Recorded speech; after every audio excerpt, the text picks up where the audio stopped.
Okay, so I've decided that I'm not quite ready to jump into chamber orchestra or orchestra.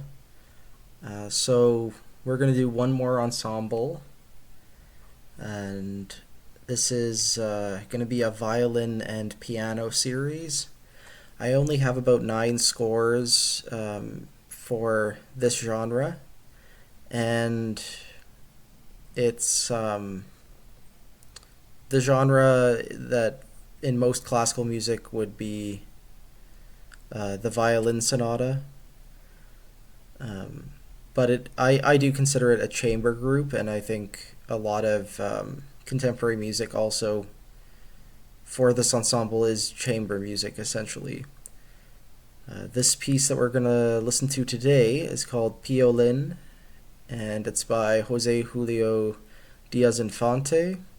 This recording here is by Duo Chromatica, which is a violin and piano duo based in the Dallas Fort Worth area. Mia Detweiler and Ted Powell. They're performing here at the University of North Texas, and this performance was uh, a couple months before I started my studies at that same institution. So I know this venue very well, and I know Mia, and I knew of this performance before I decided to go to UNT, and um, it was evidence to me that really cool stuff was going on at that school in contemporary music. So, this is a Mexican composer. Let me pull up his bio. Okay, we're gonna skip his bio because I can't find much right off the bat here. Um, and I'm assuming the dedicatees here are the performers of the piece for its premiere. Yeah, this is Ensemble Wapiti. This would have been the premiere ensemble here. Formed in 2012, dedicated to experimental and contemporary music. Their first concert was a piece by Morton Feldman for John Cage, which is a pretty monumental sized work for violin and piano. This piece is a little bit interesting to look at. This is the first system of the score here.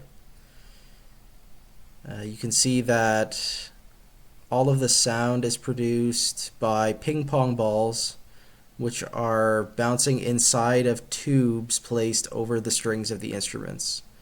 And there's 6 different sizes of tubes required to play this piece. You can move from left to right, bouncing the ping pong balls. You can move up and down the length of the string. The tube should not touch the string. It should just be the sound of the ball hitting the string. And there is some violin preparation, so the violin has to be placed lying down. There are some hairpins placed beneath the strings or into the strings. And the piano preparation includes a nylon cord threaded underneath the strings, fabric cord, which of course are like pulled underneath like this to bow the piano strings, and these are 5-second intervals. And the first thing we have is the ball bouncing on the tailpiece of the violin, back and like up and down the length of the tailpiece, and it gets faster and faster as it is bouncing.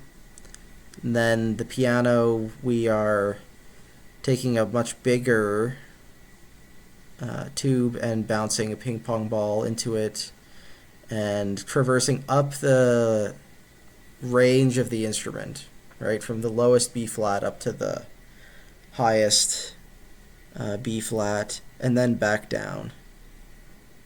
So let's see if we can visualize that in the first bit of the performance, and then we'll get into the actual listening. So you can see this is the longest length of tube. There is the tailpiece of the violin.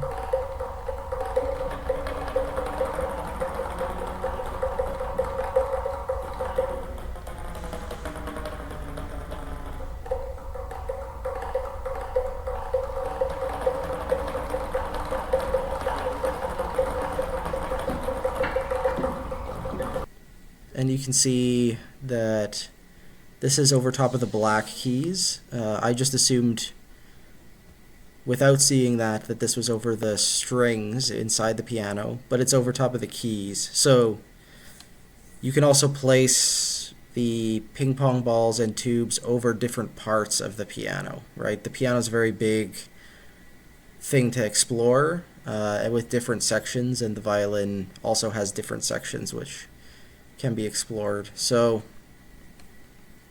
yeah, with that being said, I'm going to have a listen here. Hopefully you enjoy watching this piece come together. Okay, yeah, so really cool listening session today.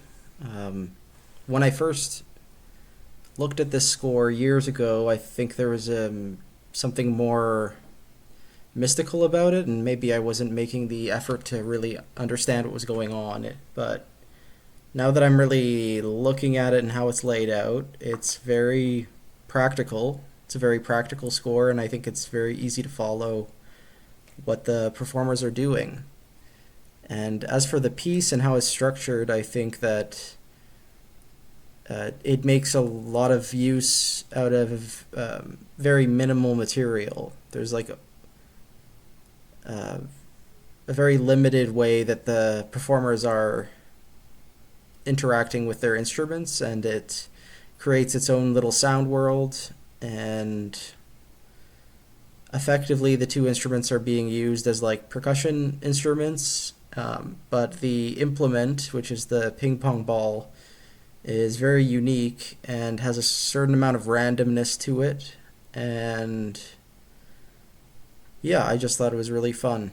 For the longest time I wondered like how I came into possession of this score before going to UNT, and I think I'm reading here that Genevieve of the Premier Ensemble, not Duo Chromatica, but the Premier Ensemble, she was a guest artist at Montreal Contemporary Music Lab, and I did get a number of scores from one of MCML's organizers. So it's possible that that's how it made its way to me, because it's a small world, and Canadians share scores amongst one another. So that's probably how I got a hold of it.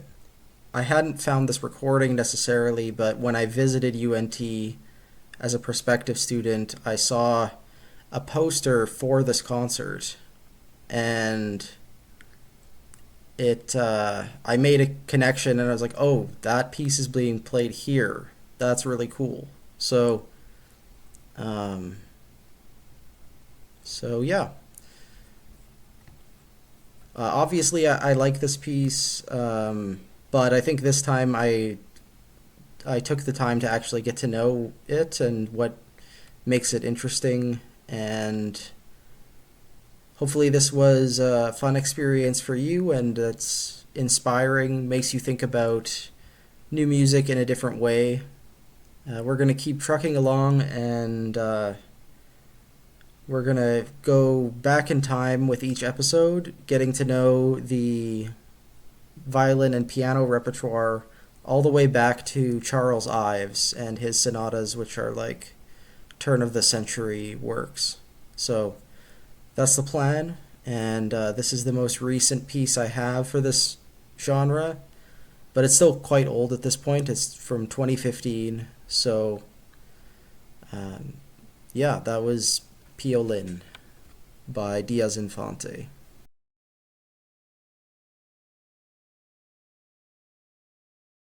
Alright, so this morning I'm going to be listening to another piece by Pärt. It's called Lied and it's for violin and piano, and it was written in 1993. The score I have here is pretty clearly a scan of some kind. There's no front matter, and I believe this is about 8 minutes long in total. If we look at the first couple of stanzas here together, we can see that it starts incredibly quiet in both instruments, and it's very repetitive but not quite repeating. You can see that the piano basically just has 3 notes in this whole section, and the rhythms and meters surrounding these notes are subtly changing with each passing measure. And this is happening against a violin part, and there's some very precise changes in tempo, there's a lot of things in here that were already pioneered by Morton Feldman, like having 2 different tempi in the instruments, having different meters in the instruments, and all of these techniques are just ways of sort of using musical notation to uncoordinate or decoordinate your ensemble. The title Lied just means song, so it doesn't give us very much to work with. So I don't know how else to introduce it to y'all other than it's Pärt. If you're not familiar with his work, this will be a pleasant surprise for you. And if you have listened to the past couple of episodes we've done on his music, I think this is going to be very different in some ways and very similar in others. So, yeah, let's get into it. Okay, yeah, really cool piece, which I think would work really well on a number of programs for this type of ensemble. The harmonies almost, at times, reminded me of like Pärt, but then at other times were much more dissonant and kind of reminded me of Morton Feldman. The performance here, which I listened to, was by Vladislav Pessin and Mikhail Dubov, and it was a really good performance. The elephant in the room, I think, is this notation which has the 2 performers in different tempi, like slightly different tempi the whole time, and also this choice to like have pretty much every chord like on an offbeat, with the occasional one on a downbeat. I think there's more downbeats towards the end than there were in the beginning, but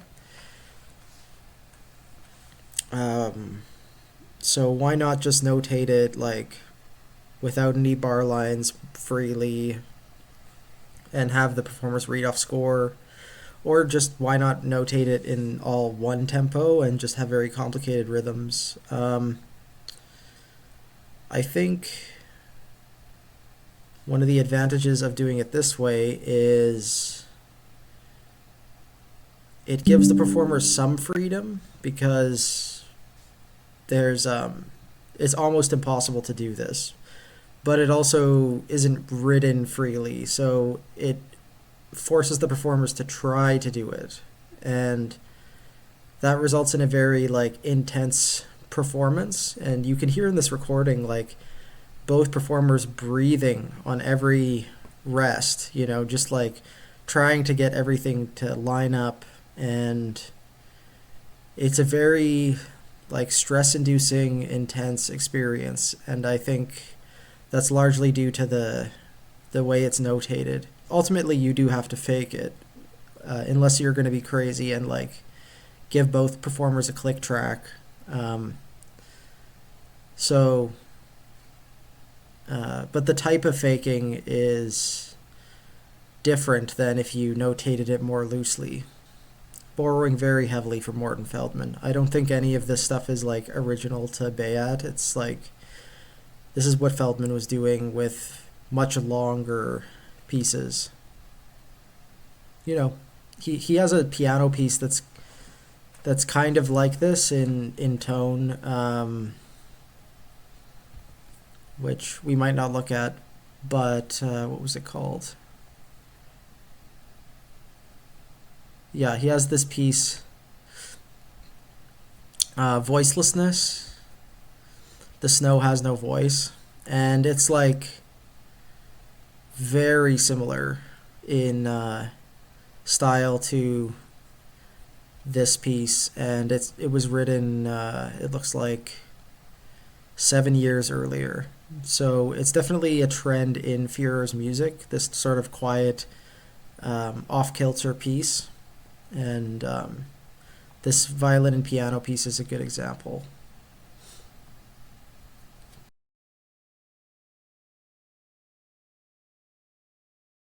All right, so this is going to be another Sunday morning session, and today I'm listening to some Arvo Pärt.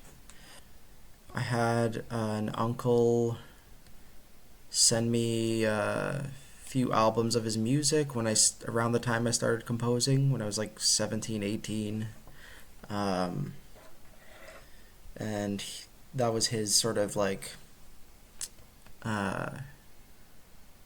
idea of what my composition sounded like at the time and what I should be composing. And then years later in my master's, I was in a composition seminar, and we actually spent a whole day on Pärt. So all the scores I have are from that class. So we looked at 4 pieces of his. I think we were assigned to study them over the course of a week, and then we met together and talked about them. We looked at Credo, which is a piece of his that was written before his minimalist style, and it has some elements that are like atonal or 12 tone, but it was very clean in other ways, and sort of reminded me of Lutoslawski. And then we looked at Furalina, which is a very short piano piece he wrote, which sort of marks the beginning of his tintinnabuli style. And we looked at Fratres, which will be the piece we're looking at today, and one of his later sacred minimalist pieces, the Miserere, which is like a piece for organ and small ensemble and choir. So this was sort of like a retrospective of Pärt's career, and it gave me a sense of what he did throughout his life. Whereas the stuff that my like musician uncle had shared with me was really just like the hits, an album of pieces that Pärt is really known for that were all written around the same time, and this was one of them. Fratres is originally for violin and piano, but it's been arranged for all kinds of ensembles. Like, here are the versions: chamber orchestra. I think that's a pretty famous one. Multiple cellos, string quartet, winds and percussion octet, string and percussion orchestra, band of metal instruments, like Baroque ensemble, saxophone quartet. The violin and piano one is the original, I think. I guess the chamber orchestra one is the original, but so I'm mistaken. But violin and piano is one of the most popular versions. There's a version for cello and version for viola, a version with trombone as the soloist. This is also a really popular one with the violin soloist, string orchestra, and percussion. And it is an insanely successful piece. It's been used in all of these films. One of the more famous examples is it was in There Will Be Blood.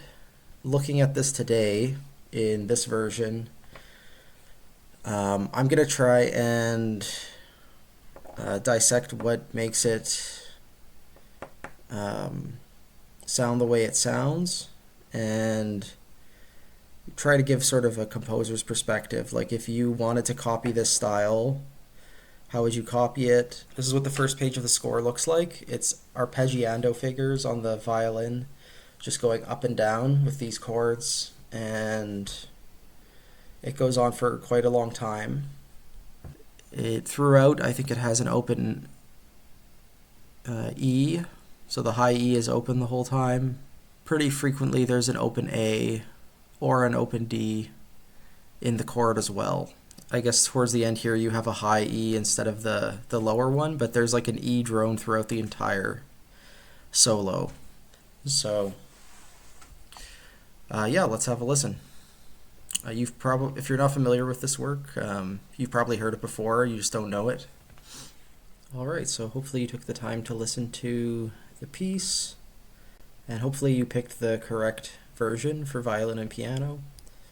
This performance that I ended up listening to was Anne Akiko Myers as the violinist and pianist Akira Eguchi. And this recording, just the YouTube video alone, has like 36,000 views, so incredibly popular piece.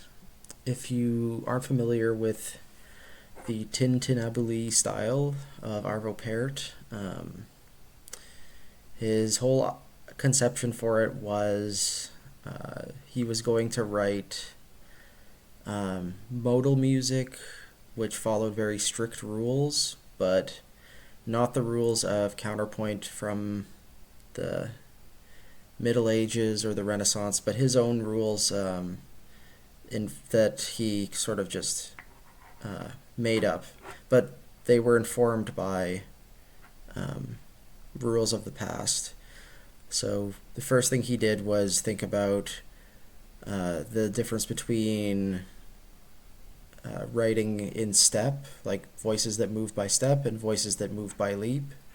And his sort of approach is, in any of his pieces in this style, at any point there's going to be one voice that is moving by step and one voice that is leaping, and the voice moving by step is carrying a melody of some sort, something that you're supposed to sing along to, and the voice moving by leap is accompanying it. And almost always it's even more restricted than the voice that's moving by step. So the voice moving by leap is usually just a chord. It's leaping between notes of a chord, and those notes can be used to harmonize the line. And it sounds very restrictive, but in practice there's a lot that you could do with it. You can get a lot of rich harmonies and dissonances, and the approach is entirely melodic. It's not a harmonic system. So for example, this piece is like a theme and variations on a melody, and the melody is very simple. You can even see it in the last variation here. You start on C sharp and you traverse this scale, which is all white keys, let's say, except for C sharp and B flat, and you go down a step, and then you approach the same C sharp from a step above. Then you go down 2 steps, and then you approach it from 2 steps above.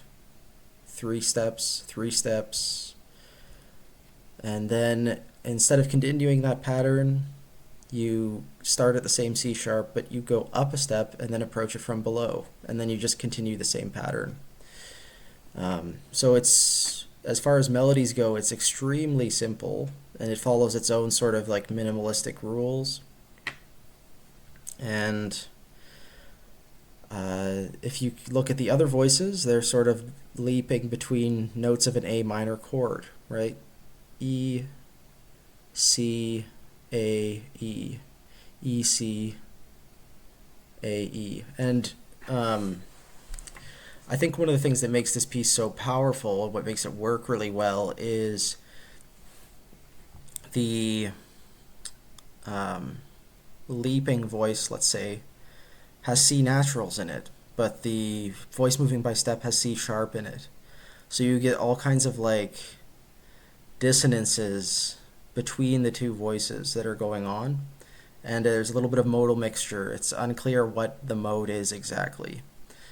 So, and you can see here that it's not like one instrument or one voice is always playing one part. In this last variation, the violin plays along with the melody, like doubling a couple octaves up, and then in between that doubling, they play notes of the A minor chord, right? So the piano has multiple voices, which each voice is strictly one or the other, but the violin has a single voice which is alternating the like stuff moving by step and then the A minor chord, stuff moving by step, A minor chord. So it's pretty flexible, like similar to like Renaissance or Baroque music. What you define as a voice and what you define as like the melody or the accompaniment is very loose and not dependent on instrumentation.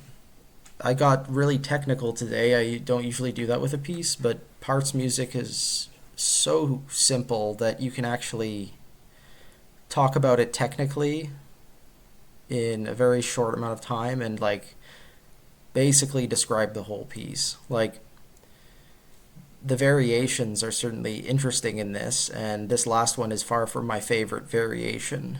My favorite variation would be like the climactic one with the that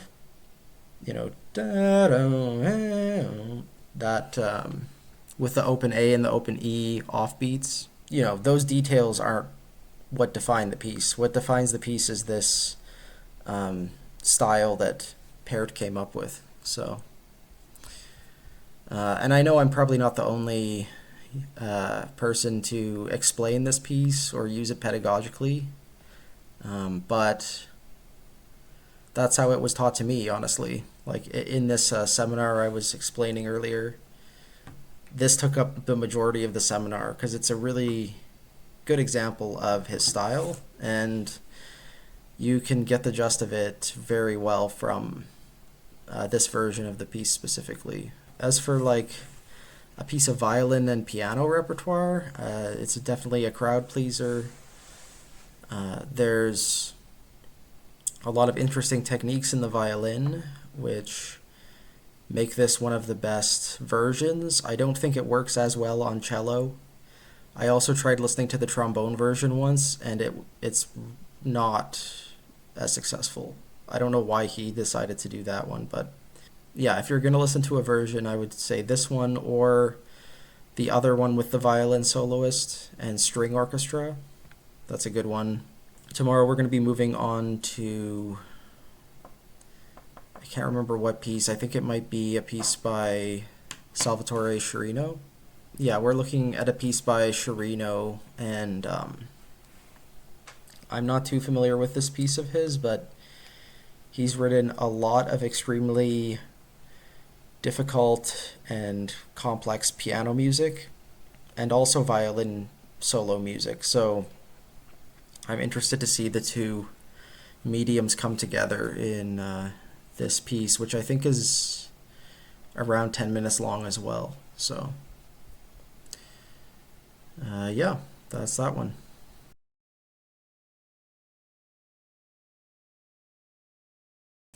Okay, so today I'm going to be looking at a piece for violin and piano by Salvatore Sciarrino. It's titled Sonatina. It was written in 1975. And the recording I'll be listening to today, along with this, is Daniele Sabatini on violin and Simone Rugani on piano. This is the Divertimento Ensemble. And I don't know much about this piece. I can't even remember if I've listened to it before, but I have listened to a lot of Sciarrino in the past. I've never seen any of his pieces live.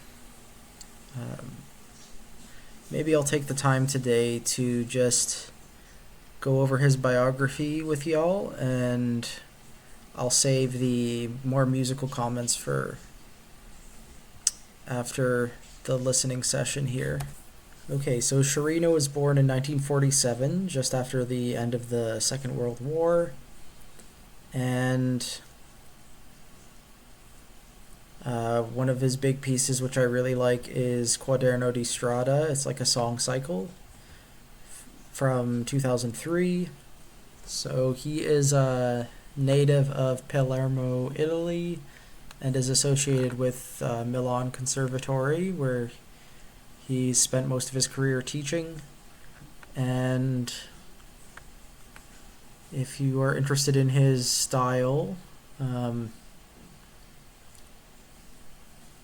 so he was a critic of Darmstadt's orthodoxy in its heyday, which was like 1960s, 1970s. And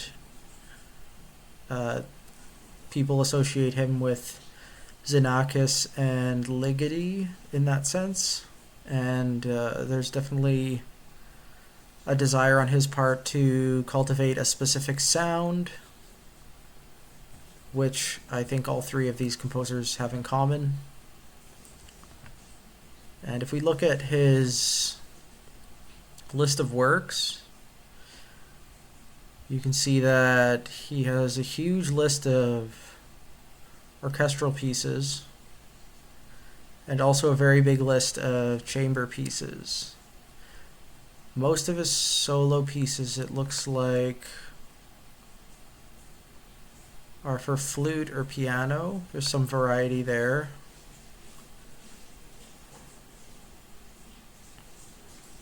And he has a small body of electronic music. I think it's safe to say that his music will speak for itself if you've never listened to it before, so I don't want to bore you with descriptions. He has some symbols here, and this is a handwritten score.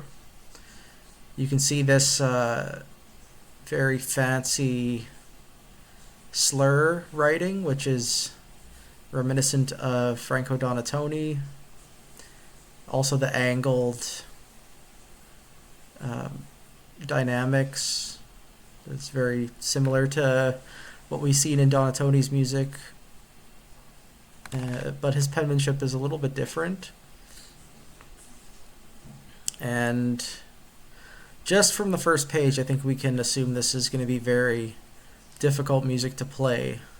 Some of the extended techniques, or the performance notes, you could say.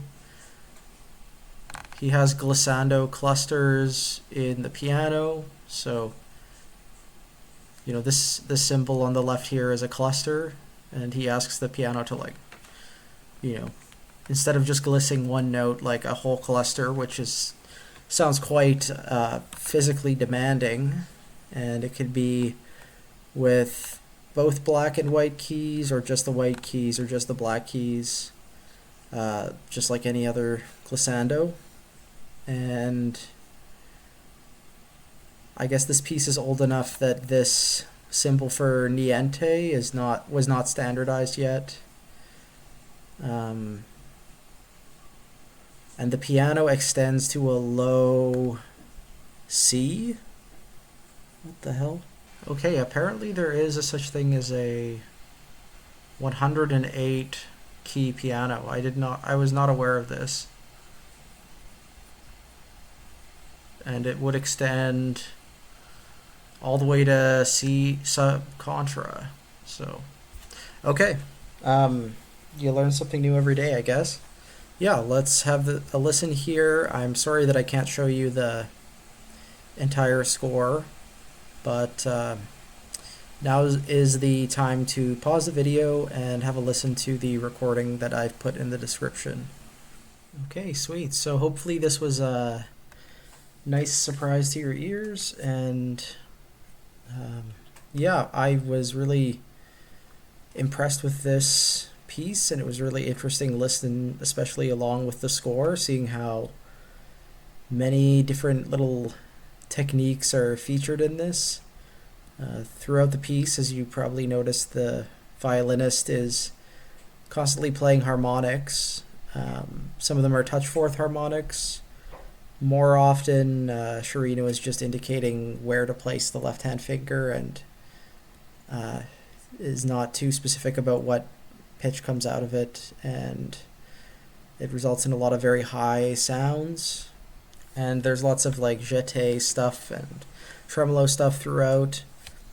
And the adagio in the middle, there is a lot of like harmonic trills, which were a unique texture, which sort of separated the piece into those its constituent movements. I felt like the pianist had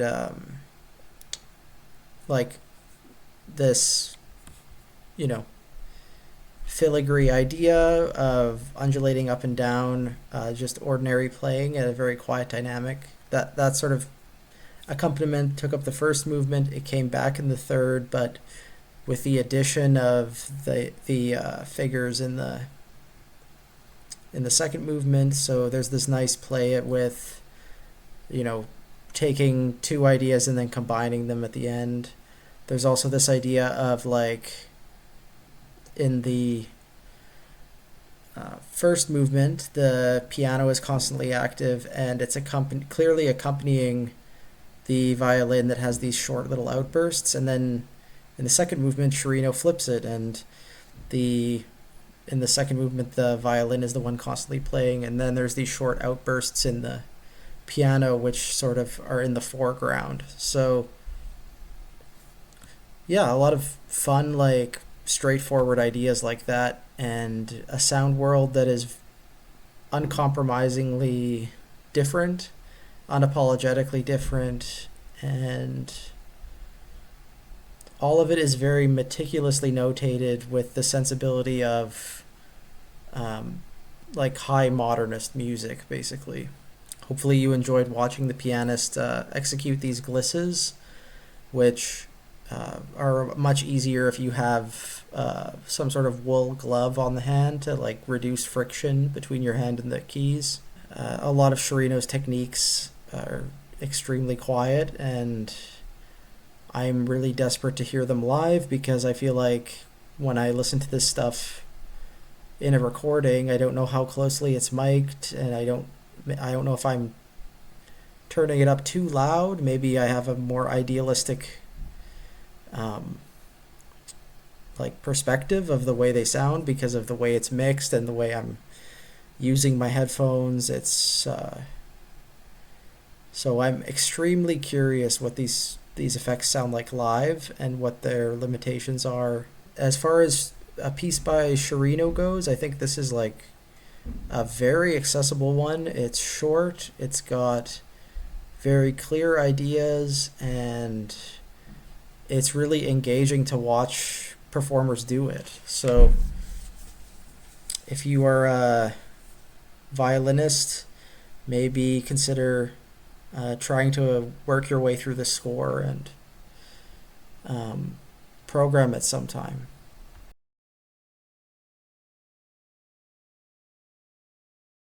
Today is Christmas Eve, so I have a short Christmassy listening session planned here. This is a piece by Alfred Schnittke called Stille Nacht, or Silent Night, for violin and piano. This piece was written for violinist Gidon Kramer, and it was a Christmas gift, actually. And you'll notice that the violin part in this piece is quite difficult, but the piano part is quite easy, and that's sort of Schnittke was known to be a very poor pianist, and this is sort of like a it's implied that the two of them could play this thing together, just based on the difficulty of the two parts.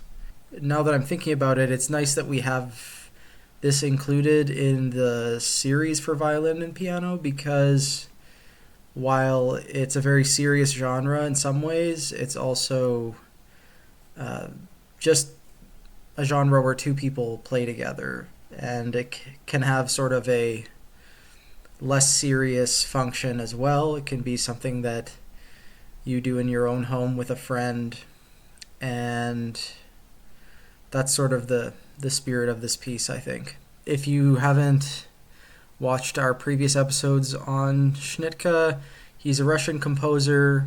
He wrote this piece in 1978. So this is after Stalin died, but still under the Soviet Union. This is a German, Silent Night is a German popular song, basically, that was written in the 19th century. And its content is religious, obviously. It's about Christmas. And, religion was not an acceptable thing to practice in the Soviet Union. And Schnittke, at this point in his career, I think, started to become more spiritual. Not that this is a spiritual piece, but you can understand how there's a cultural significance to it, to the choice of him to set Germany, 19th century. It's right up Schnittke's alley. This is the type of stuff that he quotes in his pieces. Usually it's from the classical canon, but in this case it's from popular music. If you want to listen along with me, I would pause the video now, and then we will regroup in about 5 minutes. I don't think this is a very long one at all. So, all right, so that's that. Hopefully you listened along. And it's just 4 repetitions of the melody with increasingly nightmarish and disturbing accompaniment. And the melody gets a bit distorted too. We get this strange, low scordatura thing that you can see in the violin here, where it goes down to a low D. There's the low C sharp in the piano that persists throughout the whole thing, like this bell toll, and it's very sinister. And I don't have much else to say. I don't have much commentary to give because I think it's pretty straightforward. I find that when I shared this with students in a classroom setting, they responded really well to it and felt very encouraged to compose their own pieces. And I think giving students the freedom to quote things that they're familiar with can be a really good window into the art of composing. And it's a very good piece for discussion because most students are going to have a sort of visceral reaction to it and think of it as kind of disturbing, but when you really dig into it and ask them, okay, well, why is it disturbing? Why does it sound that way? Maybe they can, pick apart the composer's strategies a little bit. And comparing, it's very easy to compare the 4 repetitions, and it's just a nice little compositional exercise. This was more of a treat for myself than anything. I didn't find it very challenging, but sometimes you have to go easy on yourself during the holidays. So I'm going to take a bit of a break before continuing the series, and we're going to do even more Schnittke with his one of his violin sonatas. I know I'm posting this probably closer to the end of January, but hope you had a Merry Christmas a month ago. So.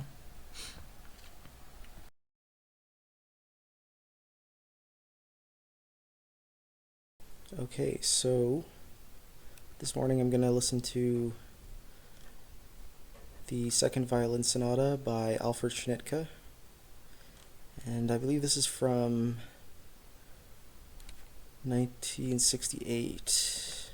It's from like around the time of his first symphony, so this is really like the beginnings of his polystylism forming. And I think I first heard about this piece in some sort of documentary about Schnittke. It featured some footage of people playing this piece, and then years later I heard it live. Let me see if I can find that concert. Yeah, so this was the context that I heard it in. This is a duo from Texas, the Dallas-Fort Worth area, Mia Detweiler and Ted Powell, duo Chromatica. They had this concert, which was two large-scale pieces. It was a piece by Ermir Bayo, his Opus 6, and I think the second half, or maybe it was the first half, was Alfred Schnittke's Second Sonata, which is subtitled Quasi Una Sonata. As you can see by the Cyrillic here, Alfred Schnittke is a Russian composer. This is a Russian score. And this piece predominantly features this first G minor chord in the piano. There's a climactic moment in the piece where that G minor chord is repeated many, many times. But there's also like clustery things like this. So he's really contrasting like strongly tonal materials or ideas, and then polytonal ideas, and then noise elements almost, or like atonal ideas. Schnittke's piano writing is not particularly idiomatic. I had one experience where I tried to spend a whole semester learning his second piano sonata, and it was just brutal under the fingers. It was so difficult to play, and not in a good way. It was not a fun kind of challenge. But he's a string player, and his violin writing is quite good, I think, and very idiomatic. So, yeah. And just for fun, I'm gonna, because there is a recording by Duo Chromatica, that'll be the one I listen to. And just to avoid any confusion, the link to this recording is in the video description. If you want to listen along, just pause it here. Okay, yeah, that was a really fun listen, and yeah, there was a lot of interesting uses of silence and call and response and juxtaposing different ideas. And I forgot how close to the end that repeated G minor chord section is. It's like right at the end, so it's almost like affirming this tonality that never really comes to be. And reading up on this sonata a little bit, I'm just, first thing that comes up Googling it. This is his first polystylistic piece, and it is definitely about sonata form. Big clue is that subtitle, Quasi Una Sonata, almost a sonata. And I think here Schnittke is really thinking about sonata form and how it doesn't really work. It doesn't really mesh with atonality. So he had been writing a lot of atonal music for years, and then decided to write something in sonata form, and this was the result. So it's kind of interesting to think about how his idea of polystylism actually came out of like formal ideas. It's not just about aesthetics or style. It's like a formal impossibility kind of thing. Really fun violin writing, really fun like effects. For example, the big piano cadenza here. If you can get your hands on the score, I recommend it. There's a lot of interesting uses of like bar lines and meter or lack thereof. And this performance was pretty good, but in my opinion, there was a lot of pauses that sort of just happened because the call and response is so hard to coordinate and has to be so tight. So some sections were taken a little bit slower than indicated. Schnittke doesn't give very precise metronome markings. He usually just says like allegretto or largo, or so it's difficult to say how fast certain sections should be, but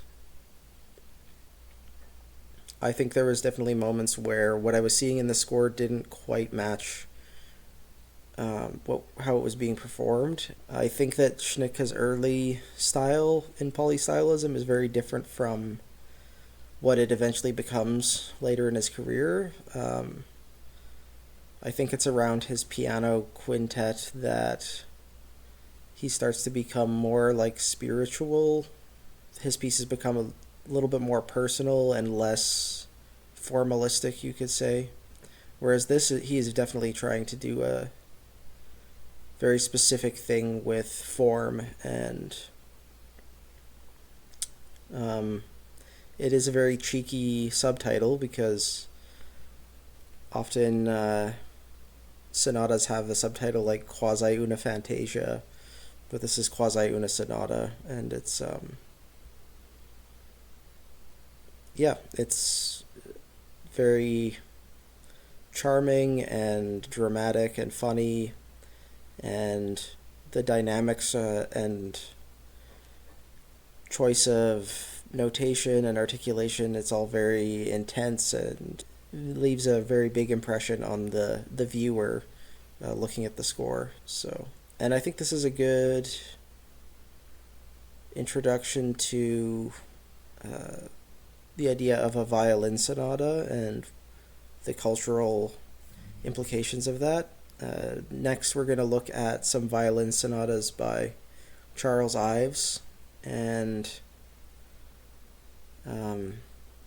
think a little bit, maybe, or discuss a little bit how that's really the root of this genre. That's where the violin sonata is really where this type of ensemble gets its roots and cultural significance, you could say.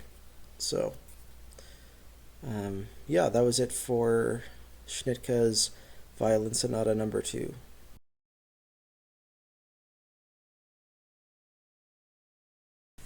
Violin Sonata number 4 by Charles Ives is a piece from 1914, which I'm going to be exploring today because I have somehow acquired a PDF of the score.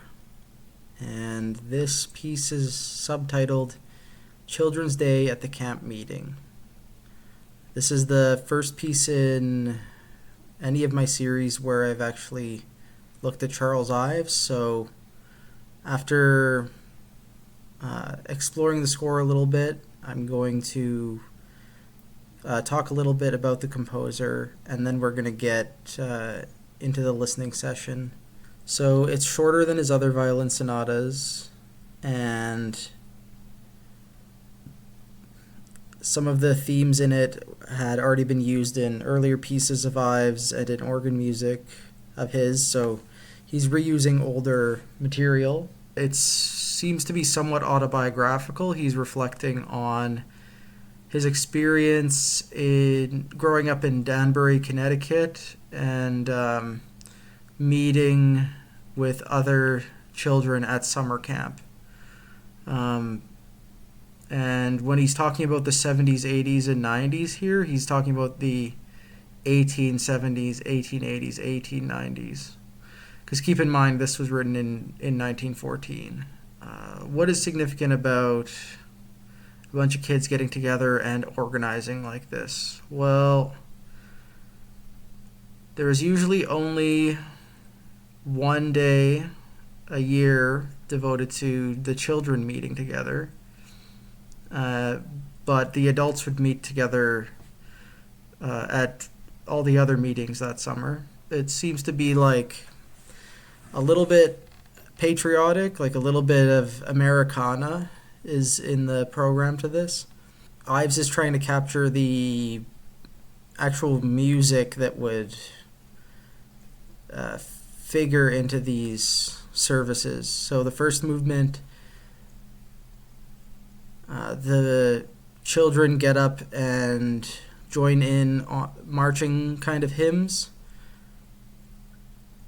which often resulted in real marching outdoors if they were meeting outdoors. The experience of singing these things with in a social setting is not as musical as a like classical concert, and there are like musical things that you would consider mistakes, but he's trying to capture these moments of sort of raw, folksy enjoyment of music. The second movement is based around a favorite hymn of the children. It's quieter, more serious. And the third movement is also like march-like and boisterous, like the first. And oddly enough, Ives mentions that the first movement can sometimes be played last and the last first. So the form is not necessarily 1, 2, 3. The important part is that the middle movement is in the middle. It's just kind of interesting. I'm finding it difficult to understand exactly what Ives is describing in these experiences because it's so far removed from the time and place I exist in, and even his language is just very old-fashioned, and it's a little bit difficult to understand exactly what went down in Danbury, Connecticut in these contexts, but maybe it'll become more clear once we start listening to the piece. A few things about Charles Ives. He was an American modernist composer and an experimental composer whose music was championed much later in life.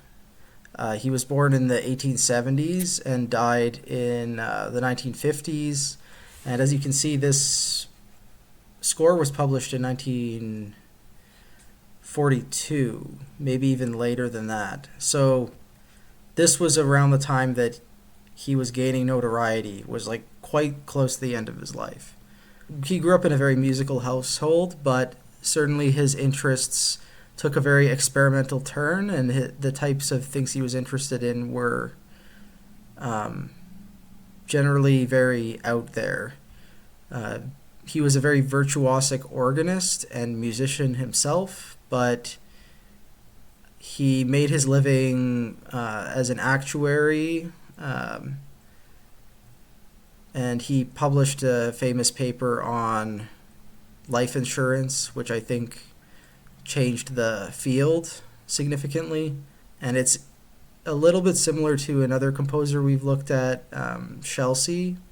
Chelsea was also born into a wealthy family and didn't make his living off of his music, but he championed new music, and later his music was championed as being very revolutionary, but like only towards the end of his life. So that's the type of composer Ives is. You've probably heard his chamber orchestra piece, The Unanswered Question. It's performed all the time.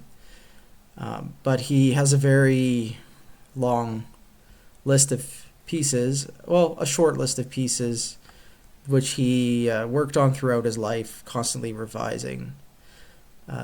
His first piece is the Variations on America for organ, which I think are a good example of what he considered to be challenging but playable organ music when he was a teenager or in his 20s.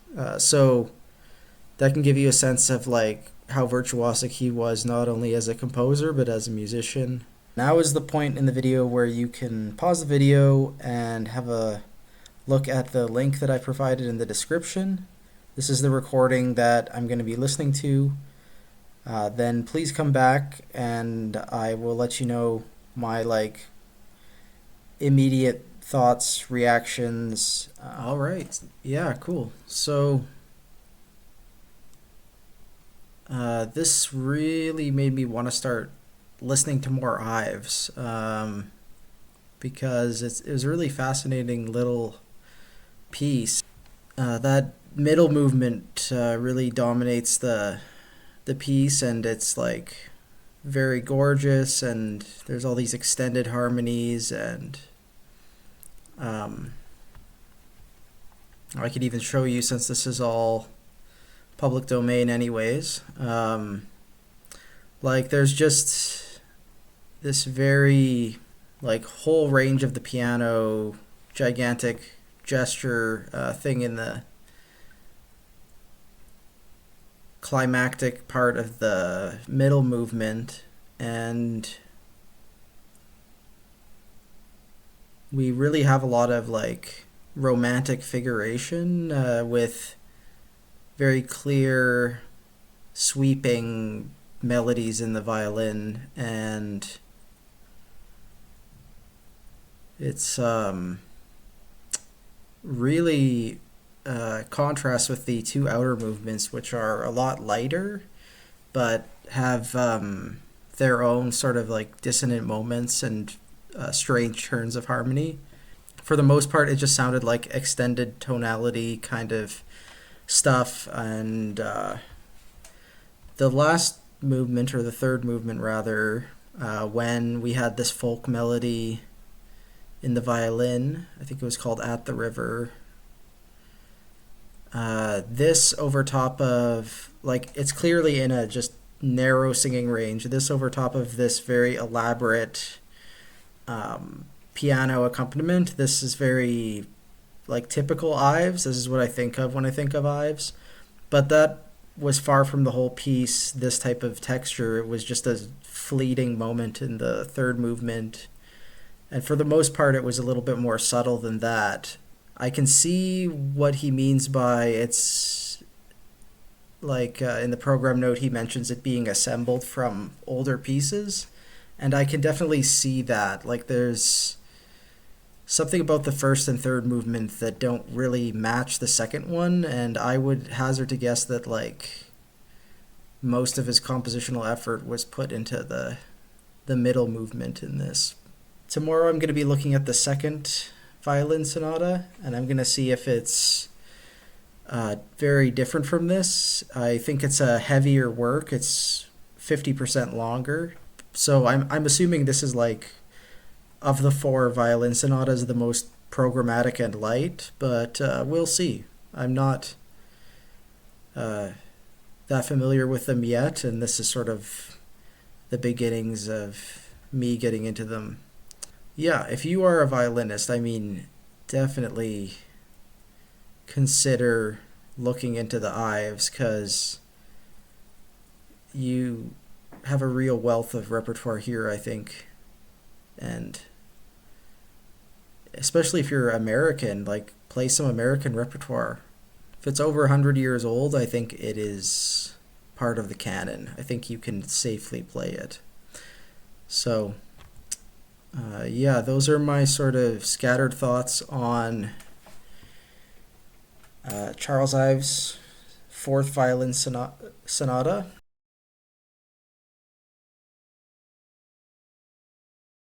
Okay, so this morning I'm going to be listening to the second violin sonata of Charles Ives. The date I have on this is 1910, but this publication is from 1951. So we're continuing this pattern of pieces which were written much earlier in Ives' career and only published towards the end of his life. Like this was would have been published 6 years before he died. And if you look for information on the writing of this piece, it's like you'll see 1910. This article says 1917, so he spent a number of years revising it and was working on multiple violin sonatas at the same time. He probably finished this one after the fourth, which is the one we looked at yesterday. Let's just have a brief look at it, and I think it's in 3 movements. Let me see. So the first movement's Autumn. The second one is titled In the Barn. The second movement. And the third movement is titled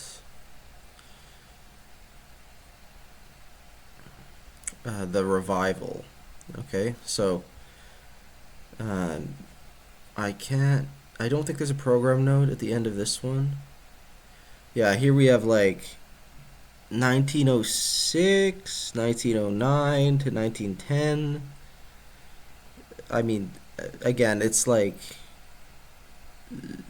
a period of 10 years he was composing this thing, and then it was published 40 years after that. These titles might have something to do with his upbringing. He grew up in Danbury, Connecticut, and lived sort of a rural lifestyle, a small town lifestyle, and the first title is Autumn, which is evocative of nature. The second title does evoke sort of a farm. And the third title, The Revival, is religious, certainly. The fourth sonata that we looked at, Ives was talking about his experiences at summer camp, which was quite religious and basically Bible camp. This is a point in America where basically everybody was Christian, and it was a Christian nation, and a lot of patriotism and Americana is like deeply tied to Christianity.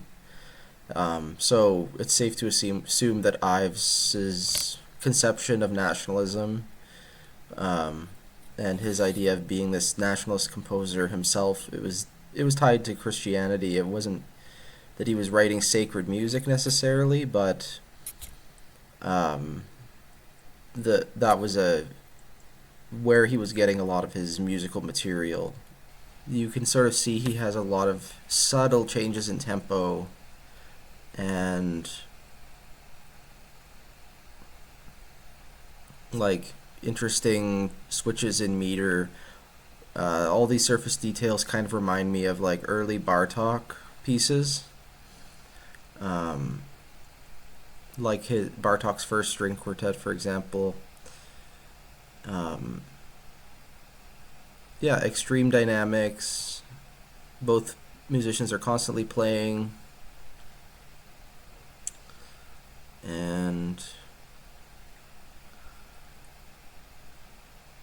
yeah, let's see if I can find any other info, and then we will get into it. Yeah, so it doesn't really there isn't really a lot of info on this, and it seems like Ives purposefully did not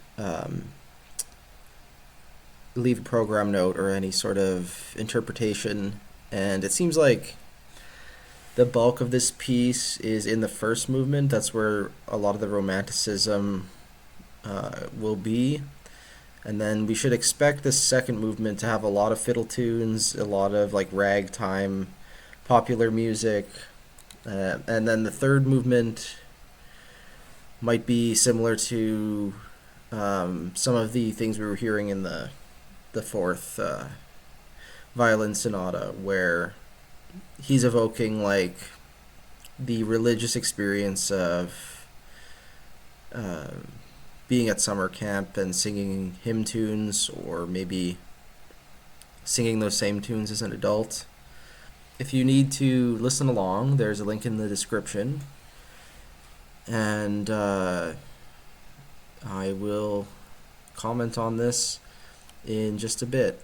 Yeah, this was definitely um, a very romantic piece, kind of like my experience of the fourth sonata. It's like, yeah, hyper romantic, incredibly romantic sounding. This video that I ended up looking at does have some program notes. I'm assuming they took it from the sleeve to the CD that they used for the recording. Um, and give you a little bit more context what hymns are being quoted exactly. You probably caught the one that was in the last movement, Come Thou Fount of Every Blessing. There's like a couple ones in the barn that are hinted at, like Turkey in the Straw, Battle Cry of Freedom, and then Bathelamon's hymn is sort of the main hymn that appears in the first movement, but it's a little bit more abstract. The final movement, it seems, was supposed to be the fourth movement to the fourth violin sonata, which we looked at yesterday, and I think it could have really worked in that context, but I like that it's here instead, because it's my favorite movement of this one. Actually, it's really nice. It's a nice finale. It's easier to listen to than the first two movements. It's slow and it sits on its harmonies long enough that you can really enjoy the dissonances, and it sounds almost like Debussy at times, and it's just very nice. And it ends in C, kind of like the second movement. So the quotation's super clear at the end, has a nice little climax. The second movement I found was definitely the most rhythmic movement. It has a really nice transition from these 2/4 fast ideas to a 3/4 section. This transition was like super cool, and the tied stuff in the violin really obscured the motion to 3/4, and it was very just interesting rhythmically. And one thing I noticed that was common to the first two movements was his bass lines have a tendency to just descend by step, and regardless of how complicated the stuff above it is going, it's like there's this constant like descending down that's happening in the bass, which is definitely like contrapuntal sensibility just working its way, I think, intuitively into his writing. I found myself listening to the bass line a lot because it's very difficult to make sense of his turns of harmony if you don't. He'll have like a descending bass line, and he'll add like little chromatic motions in it and like vary up how fast it's descending, and that's his sort of like, in my opinion, his primary way of like getting to different tonal areas. It's always like he sort of avoids jumping by fifth and back down to create a sort of sequence. He just goes straight for the like scalar motion, and then adds some sort of modal mixture into it, and that part writing gets fleshed out into these like crazy chords and turns of harmony, which I think are very romantic sounding. Like this first movement is probably the most complex of the three, and it really avoids cadences. Like you don't get a clear cadence until the end. It's in A major, as it turns out, but you would have no idea just looking at it that that's how it's going to end. And I can see how this type of writing takes a lot of time because it's clearly intuitively written, but he's trying to make it as you know, saturated as possible. Wagner famously took a very long time writing his pieces, and I think it's a similar style of composing. His decision to make four violin sonatas is really smart because the violin has this sort of cultural identity that it could be like this high romantic soloist from Europe, or it could be a fiddler in rural America just sawing away at Turkey in the Straw or whatever. So it has this sort of like dual identity that really serves Ives' nationalistic project. And it's really cool. And I think for that reason alone, these are worth looking at and worth programming if you are uh, putting together a violin program and um, you want something that's high romantic but like a little bit out there, then I would go for maybe the fourth one if you want something lighter, or this one if you want something that's like a real showstopper and really virtuosic. And the only barrier to performance, I think, is how hard the piano parts are. But maybe you can find a really interested pianist who is basically a soloist and wants to show off alongside you. So that's my thoughts on the Ives today. We're not out of the waters yet in this series because I still want to look at one piece for violin, piano, and electronics just to round out the whole series, and then we can move on to something else. That'll be around the new year, so I might take a few days off again for just New Year's Day, and then we'll start looking at pieces that are a little bit bigger in terms of instrumentation. So, yeah, I'm excited.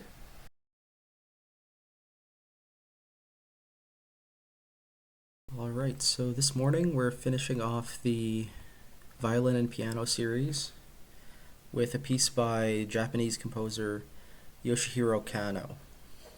This piece is called Star Curve. He wrote it in 2010, and it's for violin, piano, and electronics.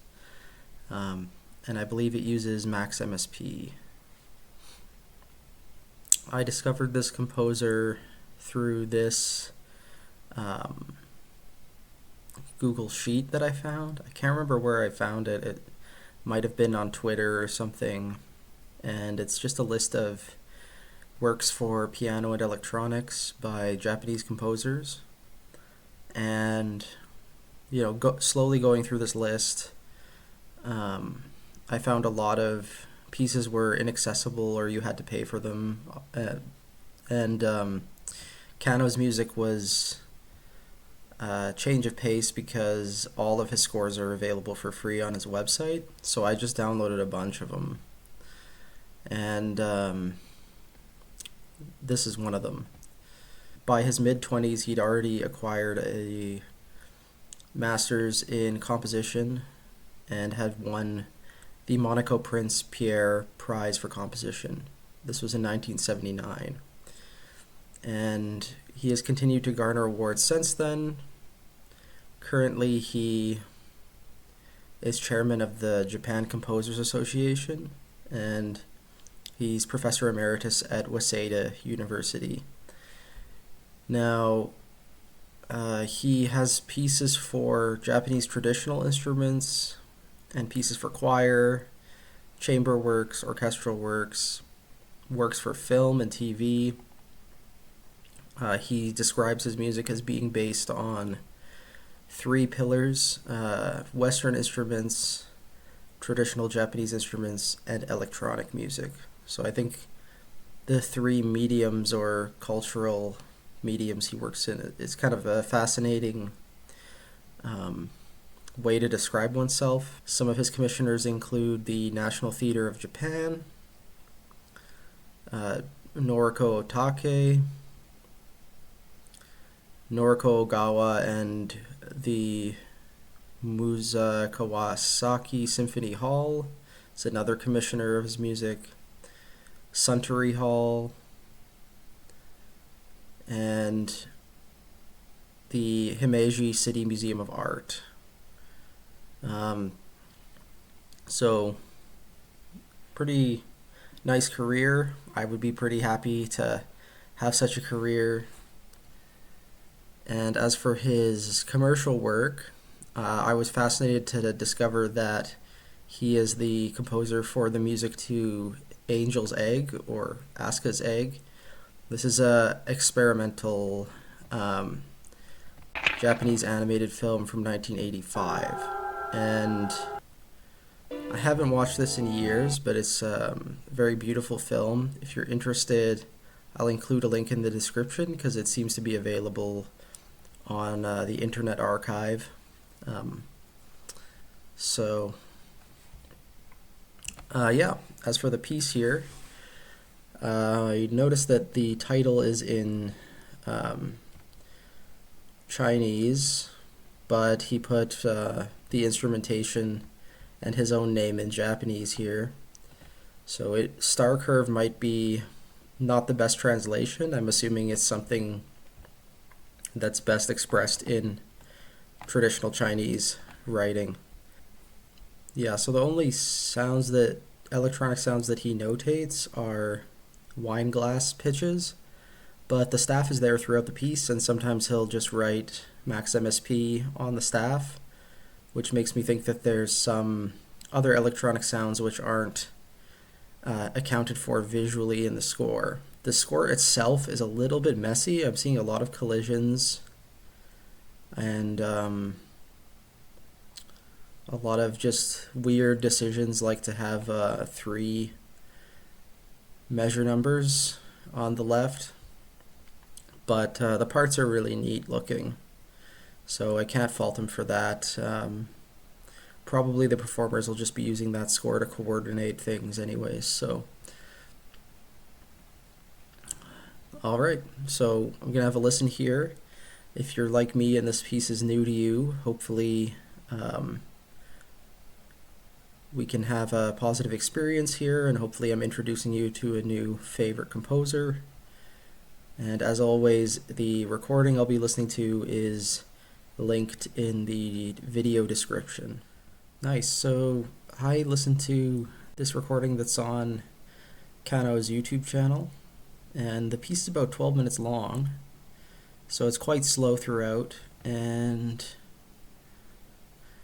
I really liked the climax. It's suddenly, like, for the more than the first half of the piece, it was just like very sparse 2-part writing, and then this really low rumbling in the piano. It's quite noisy and unexpected, and it just slowly builds up to this climax, which is so noisy that there's really nowhere to go from there, and the piece kind of just ends with this huge swath of sound resonating in the piano. It's very strange that the whole thing is in 6/8, but in some ways that makes it a little bit more approachable. A lot of modal stuff, modes of limited transposition stuff, it really reminded me of Messiaen in that way.